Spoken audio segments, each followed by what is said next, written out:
This is Alex with Utah Sustainable Gardening. It is a week before Christmas Day. I'm out here pruning.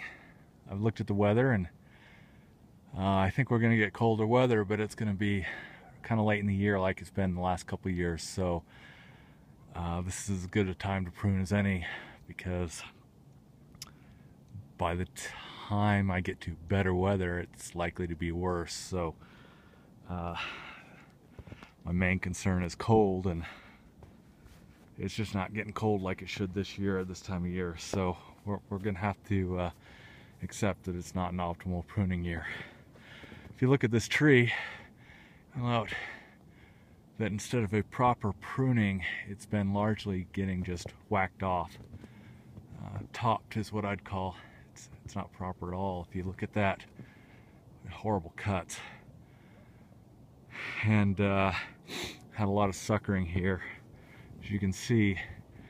And this year, really all I'm going to be able to do is thin out some of these branches that are just in the wrong place, like that one in the center. It's got so little growth on it, it's going to die anyway. And there's a number of other branches back here that are in that state. I may not be able to get them all this year, but we're really looking at a damaged tree. And I'll get it looking better, and I'll get it healthier, but this is going to be a years-long process if done properly. So this is the before, and unfortunately we can't really see everything in one shot because of the combination of sunlight and snow, and the backs of the mountains aren't helping. I'd love to take it from the other direction, but you'll get the sun in your face. And we'll take a video of this one after I'm done with the day's pruning, and see if you can tell the difference from the video. Alex Grover with Utah Sustainable Gardening, and we'll catch you in a couple of minutes. Okay, this is Alex with Utah Sustainable Gardening, back again with this tree. And thinned out the center, thinned out these long leaders to the south, thinned out a little bit on the north side, and all around. Right now I can tell you there's still way too many dead limbs in here, and I'm not gonna find them all. There's too many. I've gone through and just lopped off a bunch of the shorter dead ones, tried to find the longer dead ones. It may not seem like a lot of difference on this tree, but you look down at the ground, and I've taken at least a third of the tree out, maybe more.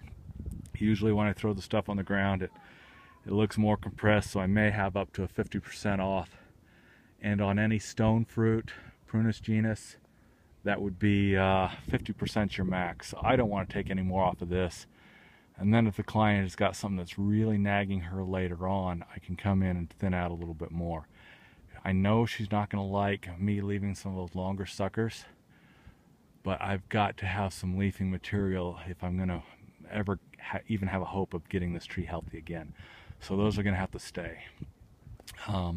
I still left a lot of ingrowing branches. I still left some smaller ones that are likely to rub.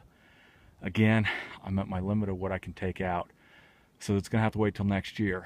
On a tree that's been poorly or not pruned at all, you have to make decisions about the overall health of the tree and what's going to benefit it and what's going to be just too much for it to handle. So right now, I've really tried to leave a lot of those shoots up there. I'm not taking any down unless they're broken or unless they're attached to a larger branch. Like down here, those newer reddish shoots you can see there, those came off because the overall branch was just in a bad spot and not going to be good for the tree. So there you have it. There's one tree. I didn't time it, but I'm sure that took me less than half an hour. Might have even only taken me 15 minutes. I'm usually not watching the clock, I'm just pruning.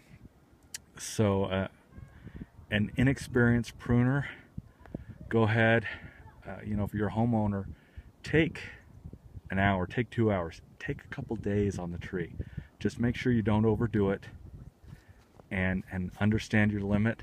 Remember, you can always take a limb off later, but you can never stick one back on. This is Alex Grover with Utah Sustainable Gardening. Manana.